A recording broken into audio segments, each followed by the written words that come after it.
The views expressed and the opinions given by the individual host and their guests do not necessarily reflect those of Para-X, its affiliates, or its sponsors.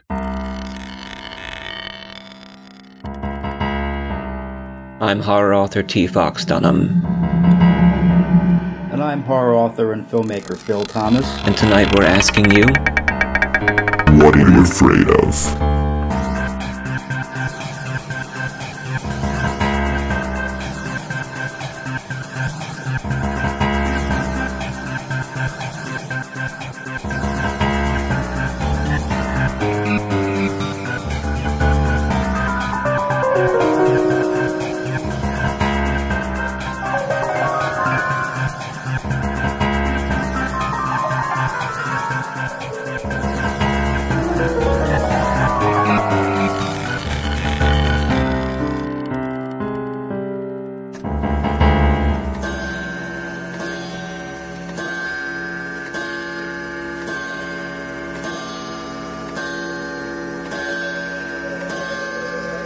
Philadelphia's horror home with hosts T. Fox Dunham and Phil Thomas. Phil. Fox. Like as in Philadelphia. Ooh, I like what you did there. That's what we do. We're writers. We're writers, see? Our That's proof, right. Phil, Philadelphia. Little wordplay there for you. I like Start it. the show off. I like Yeah. Like it. I like it. Here we are again. Yes. And it's been 50 episodes. This is Episode 50. episode 50. 50. Wow. We're calling this one Paranormal Philadelphia That's right. because it's all about Philadelphia ghost stories. Mm-hmm. And we both had a lot of paranormal experiences Oh, yeah. in Philadelphia. Yeah. And so have people been since the city was founded by William Penn. Right. And we've got some ghost stories for our audience tonight. Some we recorded, some we're just going to talk about. Mm-hmm.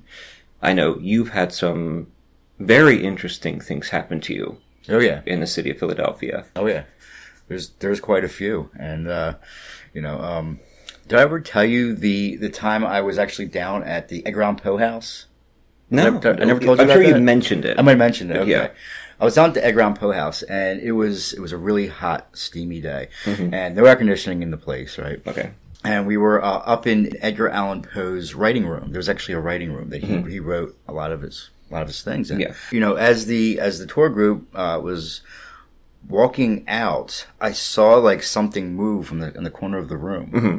and I thought it was just like a lingering tourist. Okay. I mean, I really saw it move. Like I saw it, And when I turned and looked, like I expected just to see a person there. It was kind of like a manifested like cloud, but it was like very misty. An apparition. Yes, and it dissipated very quickly, But it caught me off guard because, like I said, I was expecting to see a person there, and there was nothing there, other than this like strange mist. Yeah, and that was very, very creepy to me. I took off out of the room and joined up with the rest of the tour very quickly after that.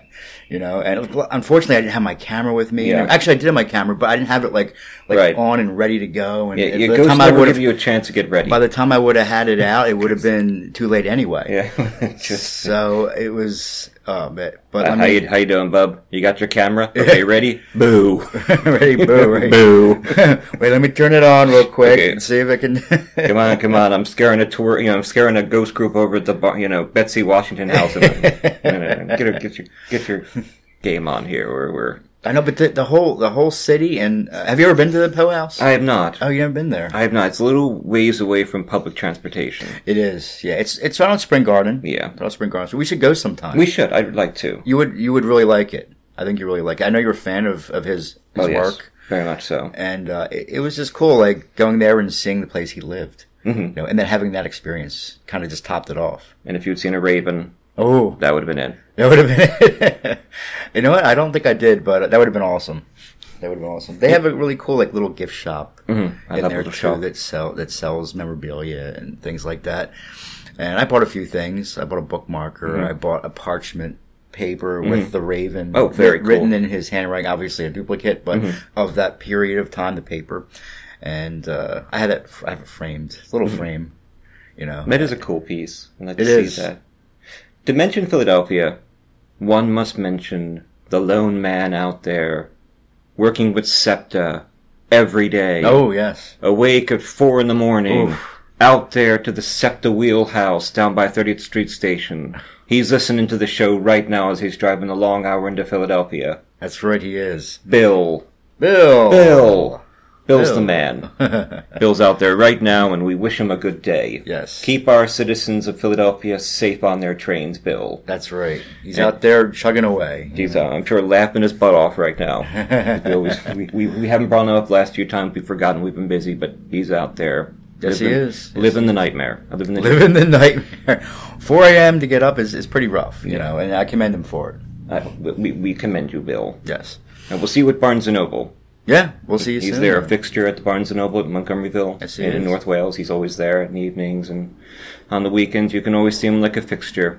Yeah. Like the White Cliffs of Dover. He owns that table and chair from what I've heard. He does. I think that's literally, he's got real estate stock in that. No one else can sit there. They'll tear down the place. And he'll still be there. No one else is allowed to sit there. Right. He's like Archie Bunker with his chair. Yeah. You know? You get a spot. Yeah. You got a spot. He always gets it too. And from the sounds of it, your barbecue is being washed out. Oh, no. So, there probably won't be too much rain. I'm supposed to have a barbecue tonight. Yeah. I was just telling Fox how I'm hoping it doesn't get rained out. And because it sounds like clouds are coming in, and oh boy. Yeah, maybe we'll go. Alice and I are supposed to walk over to the MMR Fair tonight. Where's that Just the fair right up here. Oh. The church. Oh, okay. Right up, we will just walk to it. Was it a carnival? It's a nice big carnival, yeah. Oh, really? Yeah. Nice. Is that all week or just tonight? All week. Really? It'll be through the weekend. Oh. Yeah, so you should stop up. We'll probably walk over if it's not raining tonight, or try tomorrow. A good bit of exercise. Good to know. I probably will check that out. Yeah, you should. It's a good fair. No, check out tomorrow. I love the community fair. I like fairs and I like carnivals. There's a certain, retro charm to them. They really are. Yeah. Something that, we live in such a society where, like, our day-to-day, we're on our phones and we're on our laptops, and then you go to one of those carnivals or fairs and it just kind of takes you back. Yeah, it does. To a simpler time. Bumper cars and the games, and it does.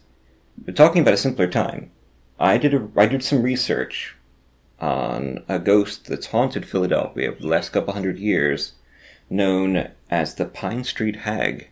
Mm. And you read this story. I did. I narrated it, yep. Yeah, and this is from different sources of research. Right. Very hard to find eyewitnesses anymore, but it's on the streets. It's a folk legend that she'll come and get you on Pine Street. And here it is on What Are You Afraid Of? Horror and Paranormal Show at www.whatareyouafraidofpodcast.com on Friday nights at 9 p.m. Eastern Time on the Para-X Radio Network.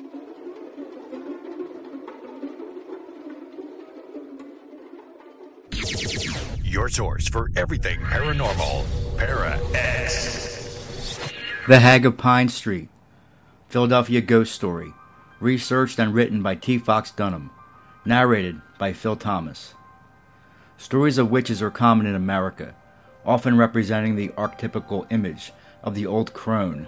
By years of religious competition and attack, the old crone has been turned into a hag or decrepit character known to cast malicious spells and curses. They become a symbol of fear, often associated with cats, blamed for disease or crop failure, and of course, in their fear, ignorant people often executed them through a purifying fire. The old avenue of Pine Street is home to one of these crones, or hags, and in the legends of Philadelphia's hauntings, she became known as the Hag of Pine Street. Pine Street is one of the several old roads to run through Society Hill, PA. Society Hill is an upper-class neighborhood in Philadelphia. Once the site of urban decay, it became the target for urban renewal and has since become one of the most expensive places to live in the city. Close to South Street and Penn's Landing, the neighborhood contains one of the largest concentrations of original 18th and early 19th century buildings in the United States. Society Hill is noted for its Franklin street lamps, brick sidewalks, cobblestone, and Belgian block street, bordered by 2 to 4-story brick row houses in Federal and Georgian architecture, and public buildings in Greek Revival architecture such as the Merchants Exchange Building and the Old Pine Street Church, and it's known for its residents who refuse to leave, even after death. Like most good folktales, it's hard to trace the origins of the Hag of Pine Street. Other ghost hunters and storytellers have tried with little luck to find specific sources. It is assumed that the legend began in the 1800s with the death of a nasty old woman in her Philadelphia row house.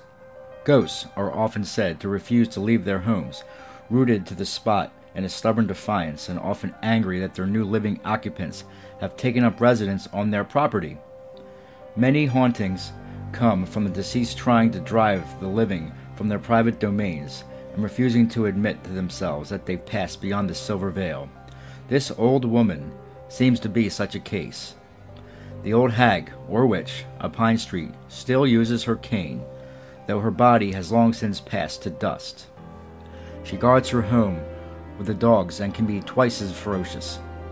When an intruder comes near her property, she often stares them down from her front window. Her body appears to be a spectral mist, translucent. Then she fades after she causes your heart to skip a beat. Some trespassers, or just passers-by, say she raises her cane in a fury, and she has been heard to yell obscenities or threaten. Bizarre and frightening shrieks or moans can be heard on the property, even when the hag refuses to materialize, and even the neighbors have witnessed a shadowy crone lurking on the property. The old lady does not like people on her lawn. It is said she especially focuses her rage on both children and lovers passing by her row home, which many believe is a red building, though nothing can be verified. Some accounts even claim that the sight of lovers angers her so much that the hag leaves her earthly anchors and chases couples down Pine Street, waving her cane in the air and yelling. The story ends when, according to the city legend, a woman named Betsy Bassett purchased the property. She refused to put up with the haunting of her new home and hired a voodoo priest to drive the spirit away. Again, no actual record of Betsy exists, and Philadelphia wasn't exactly a center of voodoo activity. The tale persists, however, and neighbors still complain of strange noises coming from the property.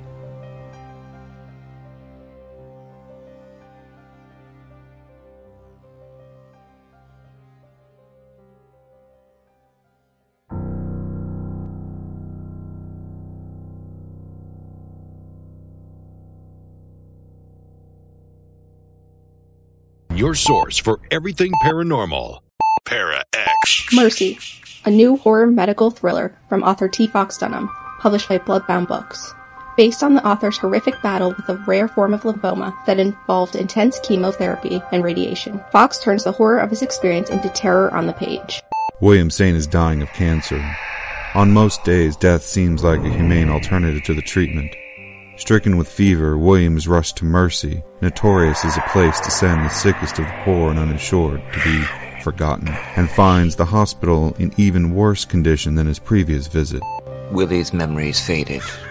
He grabbed his sack head, the sack head of the scarecrow, picking at the exposed chicken wire to hold them in. However, the memories fell out of the holes in his face. They wormed and crawled from the leather flesh and the old clothing of the scarecrow, then squirmed and wiggled down his body. The grounds are unkempt, the foundation is cracking, and like the wild mushrooms sprouting from the fissures of decay around it, something is growing inside the hospital. Something dark. Fangoria gives Mercy 3.5 out of 4 skulls. Dunham has channeled his many brushes with the other side into the exquisitely rendered, lyrical, supernatural hospital thriller Mercy. It's feeding on the sickness and sustaining itself on the staff, changing them, and now it wants Willie. Come now, Mr. Saint. Just a little more of that sweet milk. So salty and so good. You won't miss it. And we ever do so like our delicacies here at Mercy Hospital. Part medical horror, part supernatural suspense, Mercy is a hard-hitting fever dream of the novel. I enjoyed the hell out of it. Tim Wagner, author of The Way of All Flesh and Eat the Night. Available from Amazon, Barnes & Noble, and bookstores everywhere in both print and digital versions. Life is an addiction. Let go. Let it all burn. So the one thing I love about the Pine Street Hag is, like all great classic folklore and ghost stories, is that the details are invariable and inchoate. Mm-hmm. You can't really nail them down. Right. Like somebody said that the hag lives in this red building. Mm-hmm. You know, and another person said it's a brown building down the street, and some people say she's just down the street. And so much of it was torn down in a renovation project. Right. You know, creating the Society Hill area. Have you been up in Society Hill? Years ago. I haven't been there lately, though. Lovely, lovely place. You know, right by South Street there. Mm-hmm, right. And you go up, it's near Old Town, which of course is Independence Hall. Right. Ben Franklin's house, and that wonderful stretch of old buildings, and then you hit Delaware River and Penn's Landing. Right, yeah. I remember years ago, I did like a month-long tour of like all that area, that section. I was going there like every few days, and we were just doing everything, And this is probably about 6 years ago. Just did everything, but it's been about 6 years. So I would like to go back and do that. But speaking of the hag, yeah, I think that'd be kind of cool to maybe go and try to like locate. The house where the hag was. The house where she really was, because we don't really know. People have investigated this. Really? And no one's really been able to track it down, but we still might be able to. You never know. We've got resources. That's right. Resources that other ghost hunters do not have. That's right. Resources. But it's a cool ghost story, and I was kind of glad to find it. I'm sort of, when I research these things, I look for multiple sources. Right. And try to get multiple comments and multiple eyewitness reports. And so some cool stuff. And we've got some other Philadelphia ghost stories coming up. And you've had some experiences at a few of the local inns. Yeah, we were talking about General Wayne Inn. Yeah. And, speaking of which, I was supposed to, this is many years ago, do a documentary on it. And it didn't work out for whatever reason. We ended up doing on General Lafayette Inn, which is now Barron Hill Tavern. Okay. And General Lafayette, you ever been there? No, I've not. Never been there? I've not. Oh, you're in for a treat. We should go. I actually shot a movie there. I shot a bar scene for False Face there. Okay. And it was a very interesting experience. This is after we did the documentary. But when we did the documentary, it was called Haunted General Lafayette Inn. That's what it was called. And General Lafayette, they put it on sale for a while there. People could come in, they could buy it. It was on display in their glass case. Very cool. And you can get False Face where? On Amazon? You can get it on Amazon, yeah. I believe you can also get it on Netflix. It's not on... But you can get the movie. Yeah, it's not on instant on Netflix, but you can rent a disc, whatever, if you got the DVD plan. But no, we went there. I mean, we went there every single week. We interviewed all the employees. We interviewed the owner, the manager, and it came out really, really well. Did you catch anything? All of these people. No, we did not catch anything. This was more of just like an eyewitness account of what these employees have experienced and what they've seen, things like that. And we added like little dramatic scenes, where ghosts were walking around and stuff like that. We put that in. I'd love to see that. Yeah, he was doing this. I'll show it to you sometime. Please. He was doing. The manager was talking about upstairs where there was these candle holders, and he came up, and he was the only one in the restaurant, and he came up, and there was a couple of them turned upside down. Oh, they were like turned around, very upside nice, down. So we kind of like recreated that in the video, just kind of for dramatic purposes, Speaking of dramatic purposes, if you're hearing thunder, that isn't us adding in the sound effects. No, it's really thundering. It's now thundering out, Jeez. Which I'm happy about, because I just put in some tomato plants and pepper plants and things like that. I've been growing my garden. Yeah. And one of the best things for them is a thunderstorm, because the lightning ionizes the atmosphere, which drives nitrogen to the roots. Nice. So by tomorrow, those plants will probably have grown a third in size. Wow. Hey, you know what? I want you to take a picture, send it to me tonight. I will. And then you can see tomorrow. And then just take one like tomorrow. The size of the peppers, they'll be like bigger. They will. They'll be bigger tomorrow. That's great. There's a ghost pirate? No. That walks around Water Street. Obviously Water Street. Apparently it's a ghost dressed like a pirate. Okay. Could be somebody dressing up like a pirate in the 1970s, went out for Halloween, never came back. We don't know. Never know. Right? Yeah, Water Street has one pirate that people have seen, and others have claimed that there are other ghost pirates. Now, people don't realize this, but Philadelphia was once a haven for pirates. In the late 1600s, William Markham was the acting governor of Philadelphia, and he declared that Philadelphia was a port that was pirate-friendly. Really? I'm sure he was getting a kickback. Yeah. So between 1715 and 1725, there was something known as a great pirate outbreak along the mouth of the Delaware River. where pirates were constantly and frequently hunting down ships. And do you know where they would hang them at? No. Mud Island, or what we call today Fort Mifflin. Oh, okay. Which we did our ghost hunt at. We've been there, yeah. They would hang them in gibbets, which were human-shaped iron cages for anyone who's seen Willow. Mm-hmm. Right. With the beginning of Willow. Right. Remember? I remember that. Yeah. And there was one particular pilot known as Thomas Wilkinson that was sentenced to be hung on Windmill Island in Delaware River, and then hung on his gibbet on Mud Island. But the Philadelphians signed a petition for his release. And you have to wonder if, it's because he was on the inn with the wealthy people of Philadelphia. Right. And it's because so many pirates served during the Revolutionary War. Right. Yeah. But he's not the ghost of the pirate walking on Water Street. Yeah, and we're going back there.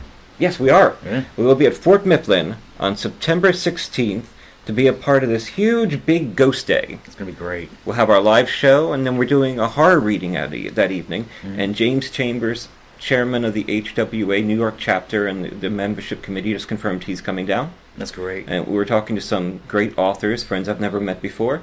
And we'll be doing a live show and hopefully recording, maybe do some video recording. Yeah. And I remember last time we were there, we recorded live, not live, but we recorded from on location.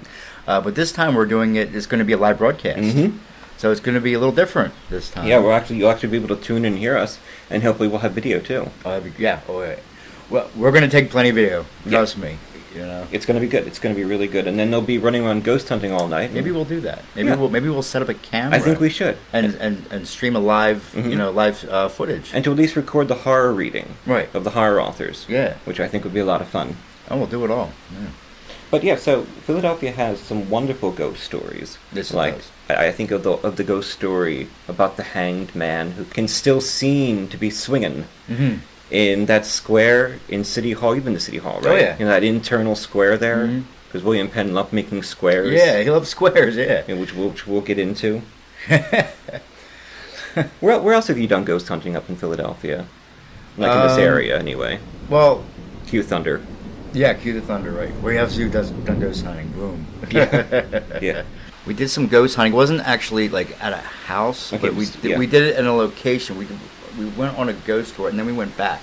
It was down Center City. We went back there and we had our ghost equipment. I've actually it's the only other time I've done something down there. 99% of my stuff actually was done at Gettysburg. Right. I would like to do more. I would like to get back into. I haven't actually done a ghost hunt in a while. I'd like to get back into it. Well, we've got the people. And I would like to take you sometime to Barron Hill Inn because I have history there. I did a documentary when it was General Lafayette, and I shot the movie there. And it's haunted. See what we can do. Yeah. It's still haunted. It was just a different name. It's the same place. It's called something else. So we should go. We should go. Talking about squares, William Penn set up 6 squares in Philadelphia that were meant to be state squares. And we love Washington Square. Christmas time, they decorate it beautifully. People don't realize that Washington Square used to be a potter's field where they would bury people who were suicide victims, prisoners of war, people who weren't religious, victims of smallpox, or anyone not associated with the church. Right. And actually, under Washington Square are bodies everywhere. Oh, really? And nobody knows it. It's just a park now. I didn't know that. It was a potter's field.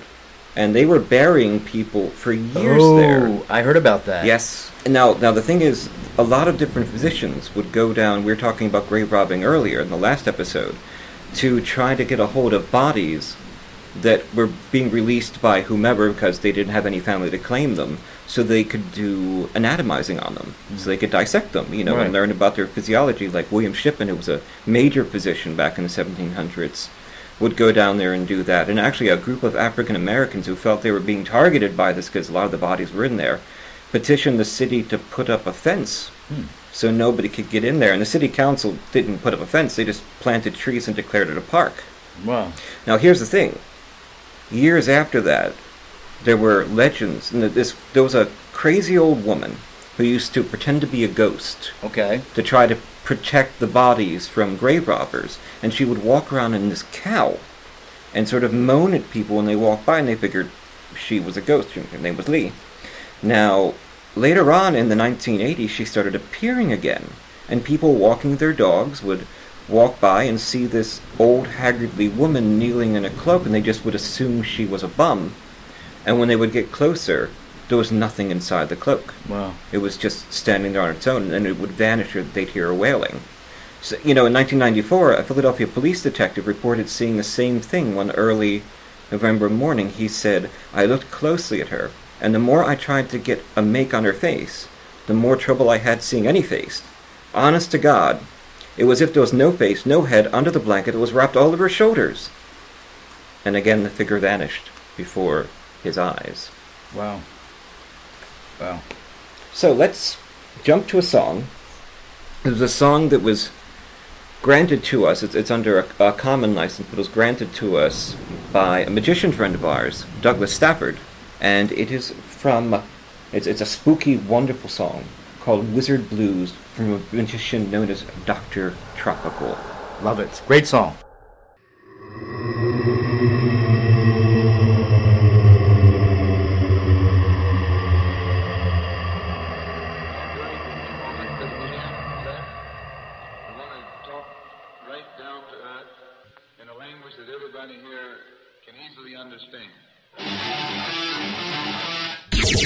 Your source for everything paranormal, Para X.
Your source for everything paranormal, Para X. We've all experienced messages from beyond the silver veil, whether we want to admit it or not. Some people take no notice, ignoring these outreaches. Others embrace them, seeing them as evidence of an expanded universe. Whether these stories frighten or comfort, we are reassured. The mission of What Are You Afraid Of? Horror and Paranormal Show is to explore the dark side through paranormal investigation, folklore, and the arts. The show is an audio magazine. We share true ghost stories, dark fiction, interviews with ghost hunters and indie authors, filmmakers, artists, and musicians. We discuss industry issues and offer support. We have a unique and varied theme that creates a show unlike others. Our weekly show is featured on all major podcast services, including iHeartRadio, iTunes, and YouTube. We are a part of ParaX Radio. We need your true ghost experiences, so write them down in an email, preferably under 2,000 words, which comes to about 3 or 4 typed pages, and send them to whatareyouafraidof117@gmail.com. Please don't attach them as a file. And don't worry about trying to write like Charles Dickens. Just tell us your story as if you were telling a friend. And if you're not sure if it's actually a ghost story or not, but it's still weird, send it anyway. Also send us your photos, EVPs, recipes, your thoughts, and any artwork. Check out our website at www.whatareyouafraidofpodcast.com for our ghost story archives, articles, photos, and expanded material. And you can buy t-shirts, mugs, laptop covers, and animals apparently with our logo on it. Follow us at Twitter at PFWhatAfraidOf. That's PFWhatAfraidOf. You cannot escape the darkness, so explore it with us now at What are you afraid of?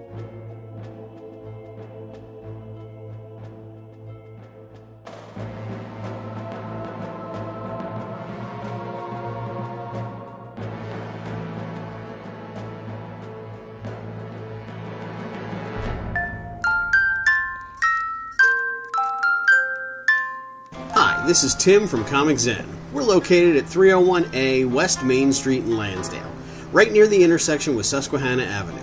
We have new comics, old comics, graphic novels, including comics made just for kids, action figures, statues, comic supplies, board games, card games, and much more.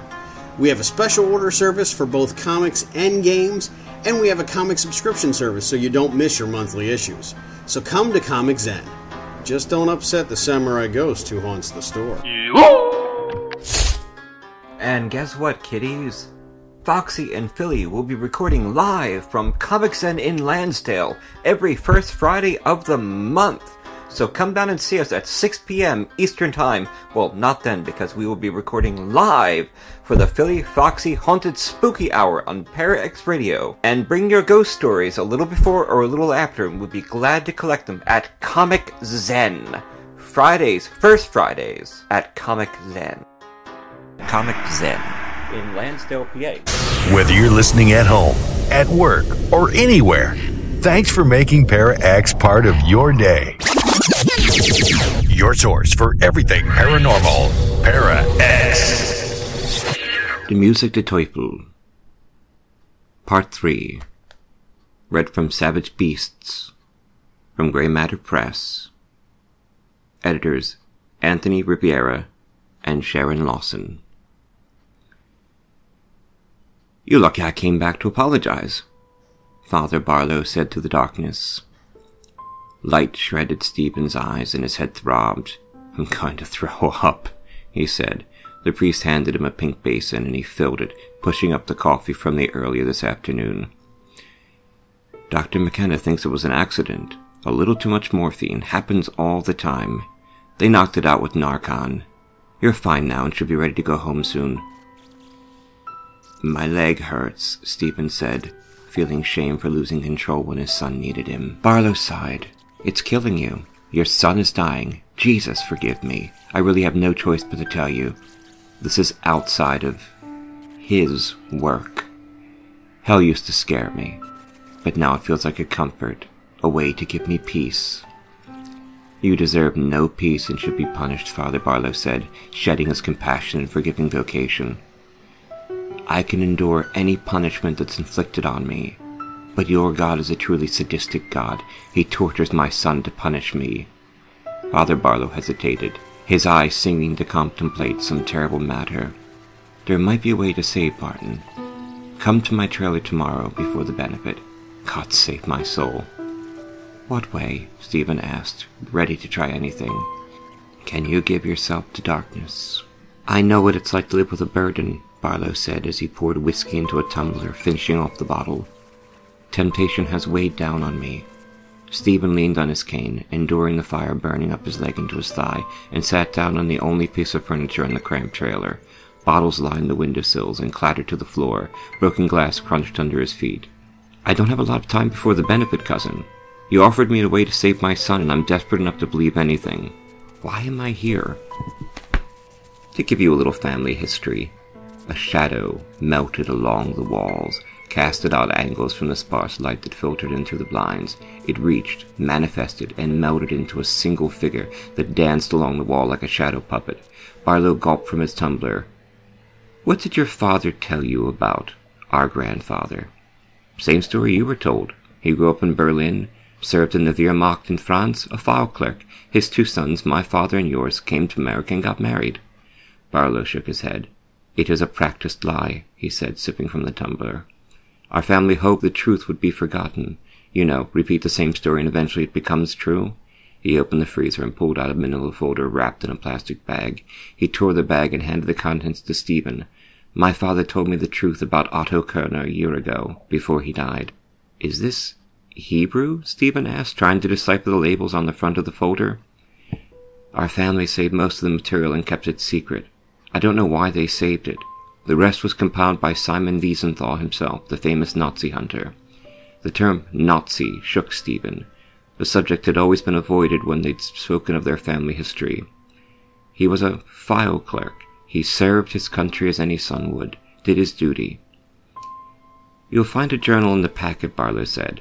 "I've read some of it but couldn't continue. You took German in college." "All the great composers were German," Stephen replied, hesitated, then opened the folder. He studied the youthful face beaming from the monochromatic photo and recognized the same features as in his own son. Proud Officer Kerner wore his cap and uniform. Double lightning bolts on his lapel marked him as a member of the SS, the Nazi private army loyal to Hitler and not the state. "Our grandfather was in the SS," Barlow said. "They ran the camps, the real monsters. He served as a doctor in the medical corps at Auschwitz." "Oh, God. My fans can never know." The journal slipped out of the file and into Stephen's hands. He ran his fingers along the smooth brown leather. A red ribbon marked the middle page, and he opened the journal. The entry was dated 1945. "Yeah, Dr. Kerner was quite the pioneer in medical research. And he had a gift for music. I wonder what else you inherited." "Why have I never heard about this?" Stephen asked. "Was he ever caught and brought to trial?" Otto Kerner disappeared. It was assumed he died in the Allied bombing or made it to South America. "I don't understand how you think this could help." "Read the journal. Kerner discovered an ancient song of power. It might heal your son." At first Stephen scoffed, but Barlow was right. He was desperate enough for any miracle cure or magical measure, even though the thought of having such a vile relative repulsed him. It also intrigued the composer. "Why did you put this burden on me?" Stephen asked. "For the love of my nephew, and my hatred of you for what you did to me," the priest said. Stephen left his cousin to a fresh bottle and got into his car. He opened the diary at the marker and read the music notes, converting them to sound in his mind. His head ached from the melody inside his skull. He flipped through the pages, seeing mostly notations and formulas, both chemical and electrical, though Stephen didn't understand science. Then he began again, from the first page. From the Journal of SS Hauptsturmführer Dr. Otto Kerner, 25th December, 1944. "I have sacrificed in the name of the state, but that does not make me an evil man. There are times when a soldier must give up his morality for his duty. I understand that my actions are monstrous. However, I find solace in the thought that my subjects are serving their glorious humanity, helping us to build something pure and lasting. Wouldn't all of us gladly give of ourselves for a better world? This is war, and we are fighting for our survival against Bolshevism and the lesser races. I lay down my soul in the service of the fatherland. I had hoped that I would fight my war using my acumen as a physician to mend our wounded, but we cannot choose our roles. Reichsführer Himmler assigned me directly to this project, giving me autonomy, funds, and equipment. He understands the importance of my brilliant discovery. Our soldiers give their lives to hold back the Red Army, which stands ready to overrun the Reich. I will gladly give up my soul. I have only weeks to finish my work before they take the camp. I began my experiments today. I think back to my adventures of the last 5 years, pursuing my research for the Anerbe in the ancient parts of the world, across Asia and Europe, seeking pieces of music painted on cave walls or etched into old potteries and museums. I researched old tomes and books of the SS. Reichsfuhrer Himmler has created an archive of power in history, most of it forbidden, thought to be lost or destroyed by the Vatican. This is the work of centuries, and it fascinates me. I play with the source of all life in creation. I have studied with gurus and mystics, shamans in Siberia and America, to develop the vision to compose the missing composition. Now I will refine the concerto into a fine tool. My first subject was a homosexual woman from Krakow. Age 20. I asked her to strip and lie down on the table designed for vivisections. I reassured her and hooked her body to the galvanometer to measure her natural electrical current during the process. I set myself at the piano and told her I was going to play some music to relax her. I smiled to calm her, but she struggled against the bombs, perhaps sensing her end. I began the first part, playing through the discovered music in my own composition. As I played, my fingers and toes tingled. I observed the subject and witnessed the vitality escaping her system. Her skin darkened, turning ashen. Her eyes became glossy and the color drained. Clumps of her hair fell out and she vomited. It surprised me how fast the music affected the subject. I felt invigorated, surging with new strength. I continued to play, feeling euphoria, and she screamed at an inhuman tone. The current registering on the meter changed, and her natural energy levels were in flux. I finished playing the concerto, and after a minute her body went still. The flow of energy stopped, and I collapsed onto the keys. It took time for me to recover from the failed transference. I tried it on several more subjects, varying my attempts until my body could no longer withstand it. The work did produce data. I discovered that the concerto's effects were proportional when used on groups, but the energy still did not remain in my body. I must refine the music, the mathematical formula, the harmonic equation, and through my experiments, I will apply a scientific basis to sorcery. I believe my work has the power to grant immortality. Old Norse runes I discovered in Norway called it the devil's music. I don't believe in the devil. I believe in Adolf Hitler and a triumphant German people. And that was the end of part 3 of The Music That Teufels, read by T. Fox Dunham from Grey Matter Press's Savage Beasts.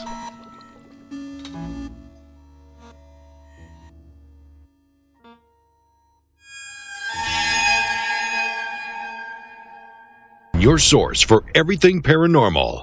Para X.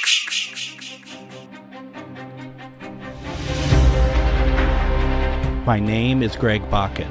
I'm a writer, a producer, and a paranormal investigator. My favorite way of communicating with spirits is through using a spirit box, also known as a ghost box. I invite you to listen to me every Wednesday at 10 p.m. Central for interviews with people in the paranormal community and beyond. Plus, I will also include as much of my spirit box evidence as I can during my show. My name is Greg. Can you say Greg? Can you say Jeff? Greg. Jeff. Join me every Wednesday at 10 p.m. Central Time for Minnesota Ghost Box, only on Para X Radio. That was Dr. Tropical Wizard Blues. Real powerful stuff. It's from Alexander Hoffman, one of the original founders of the DKNU, and has had a solid footing in the occult community at large, though under various names, for several years.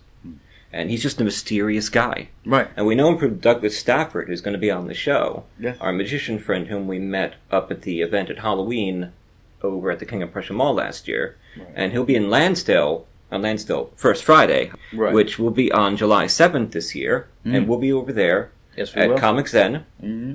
And he'll be floating around, he'll be eating fire. And we'll be doing our live Philly Foxy Haunted Hour. Maybe I'll eat some fire, too.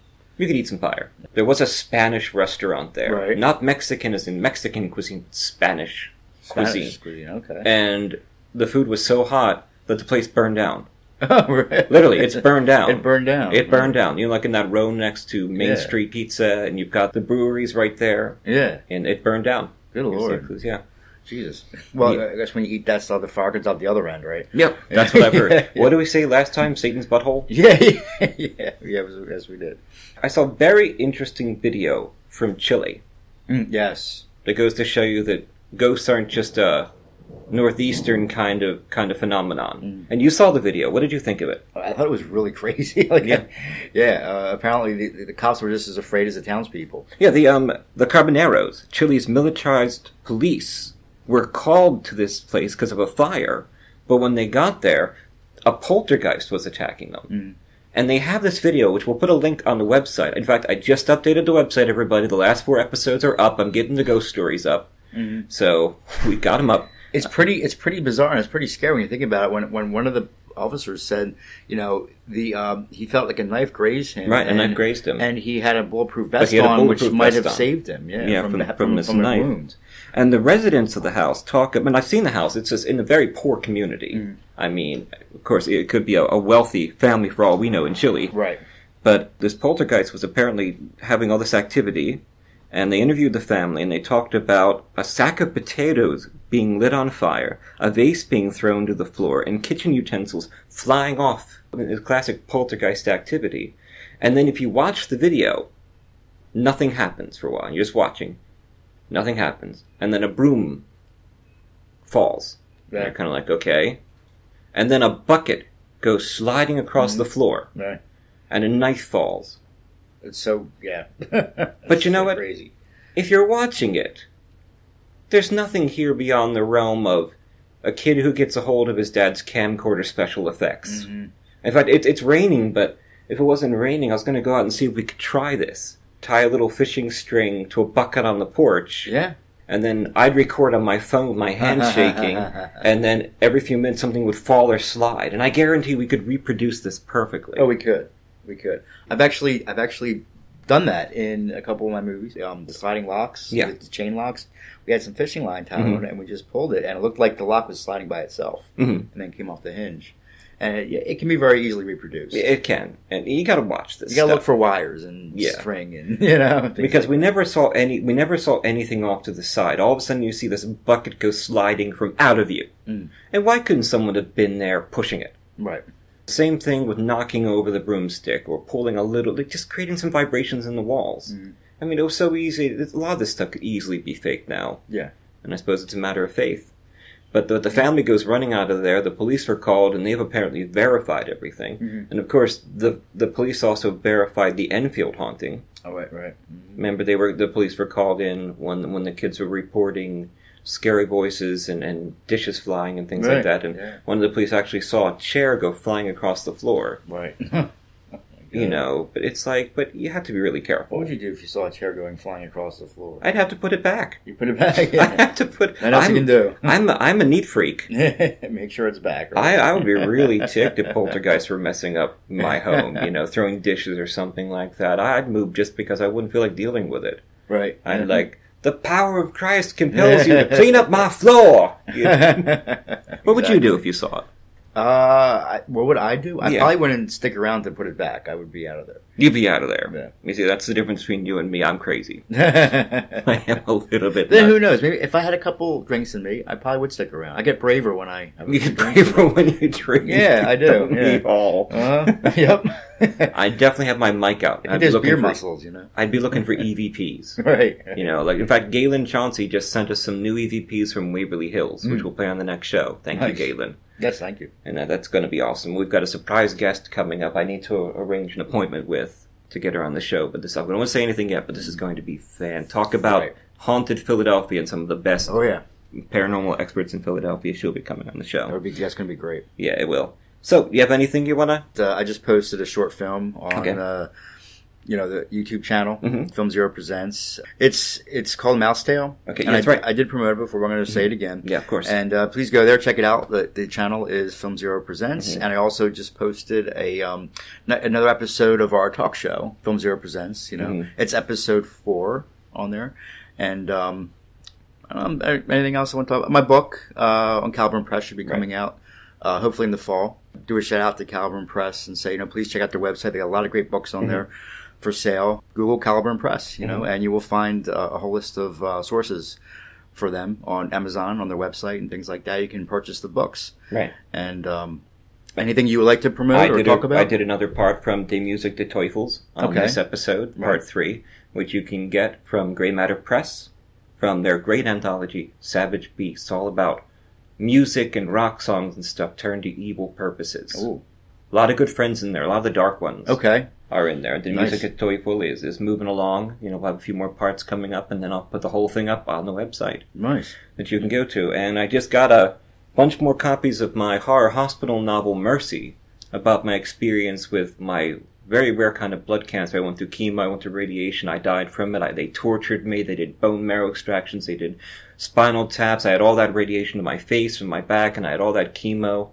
And I wrote as a horror novel called Mercy out from Bloodbound Books. I just got a whole nother box of books, and if you want a signed autographed copy, let me know. Yeah. We'll PayPal you up, send me the shipping and handling. You got it. It's a great book, guys. I read it. You should Thanks. definitely check it out. Yeah, you can find links to that on the website, and of course you hear the commercial, and hopefully we'll be hearing a commercial soon for your book. Yeah. And you can find information about all these things at www.whatareyouafraidofpodcast.com. We've got a wonderful ghost story archive full of all the ghost stories we've used and some new ones coming up. We've had our different voice actors read them. Right. And it's just no other website does that. Have the story, anything that goes with it, and a voice actor reading it. That's right. And that's so much fun.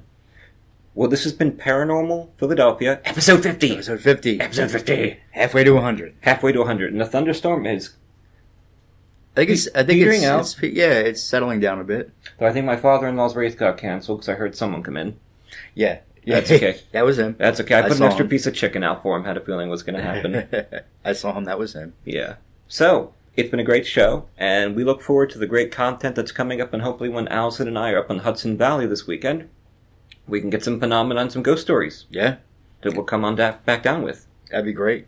If you could, any of those places you're getting the ghost stories, try to get some pictures. Or Get some pictures and I'll take my recorder up there, see if we can get some EVPs. We should do that every time we go into an old building. Right. Take a few minutes, see if we can get in the basement and go. We just want to ask a few questions and see if we get a response. Yeah. And you never know what you're going to get. You never know. It doesn't hurt to try.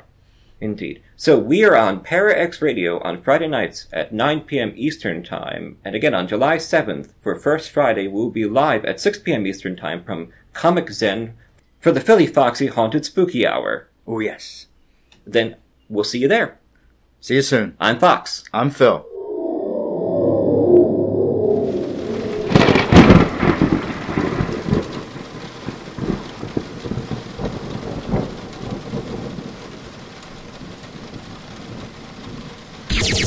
Your source for everything paranormal.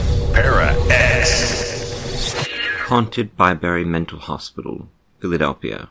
Researched, written, and read by T. Fox Dunham. Places like people remember, and the events that transpired in a setting will often shape its character. Tragedy scars a place like it damages people, and this trauma, like a location PTSD, is often blamed as the source of hauntings.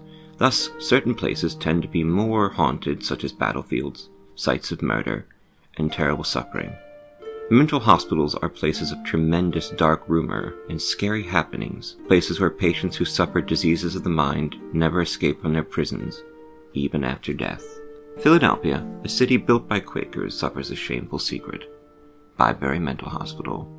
Though now torn down, it was once the site of horrific abuses, dehumanizing treatment, and naturally a place of restless spirits. The building opened in 1903 and over the decades eventually expanded to become one of Pennsylvania's largest hospitals, housing the mentally ill and criminally insane. The state housed the worst of patients, securing them from polite society with no real desire to treat or cure these souls, just lock them up out of sight and out of mind. Thus, without oversight and suffering overcrowding, this place that was intended to heal became a site of savagery. Both the guards and patients were allowed such acts of violence that it boggles the mind, and it was allowed to remain open so long. It was common practice for patients to beat each other into severe injury or death, using whatever weapons they could improvise, including bricks, shoes, or just their heads. The staff, of course, joined in at times. In 1940, patient William Williamson was beaten to death by two guards who were later convicted of manslaughter. He was one of the many victims. Patients would often escape from such horrific conditions as torture, excrement filling the halls, overcrowding, and poor food, only to die later on the grounds.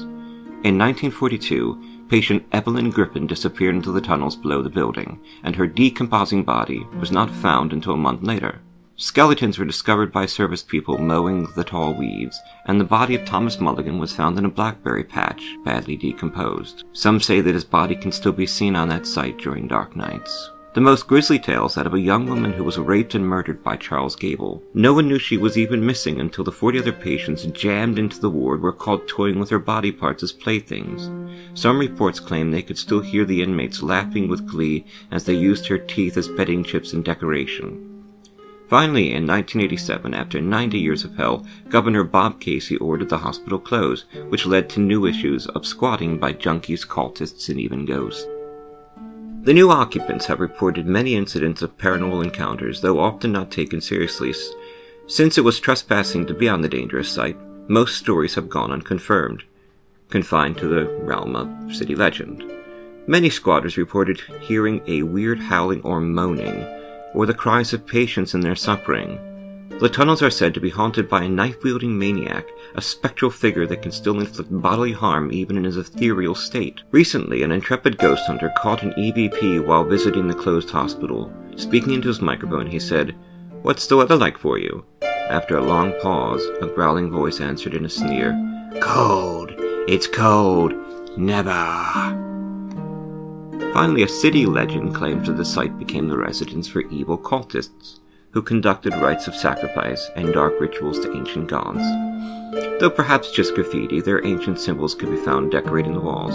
Rumor has it they've opened a portal to hell, unleashing terrible evils onto the grounds to feed on their residual suffering. Many who found their way into these catacombs where the cultists are said to be hiding run out screaming, refusing to talk about what they'd seen. Finally, in 2006, the last of the derelict buildings were torn down. Will the ghosts remain to haunt the new buildings to come?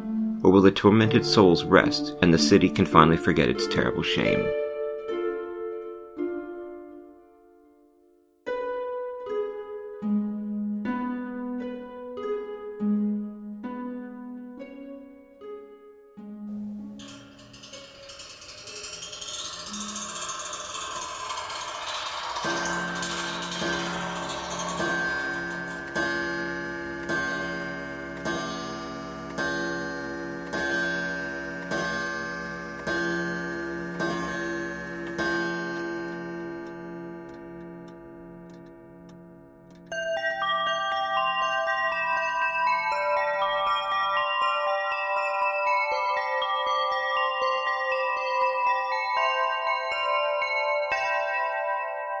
T. Fox Dunham lives in Philadelphia with his wife Allison.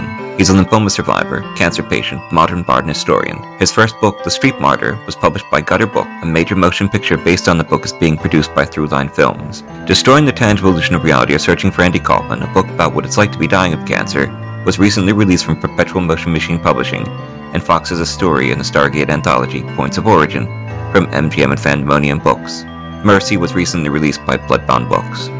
Fox is an active member of the Harvard Association. He's been published in hundreds of short stories and articles, and his motto is Wrecking Civilization, one story at a time. Phil Thomas resides in the suburbs of Philadelphia and is an author and filmmaker. His screenplays have been produced into feature films such as False Face and Always from Darkness that are available in major retailers such as Best Buy and Target, as well as availability on Netflix and Amazon On Demand.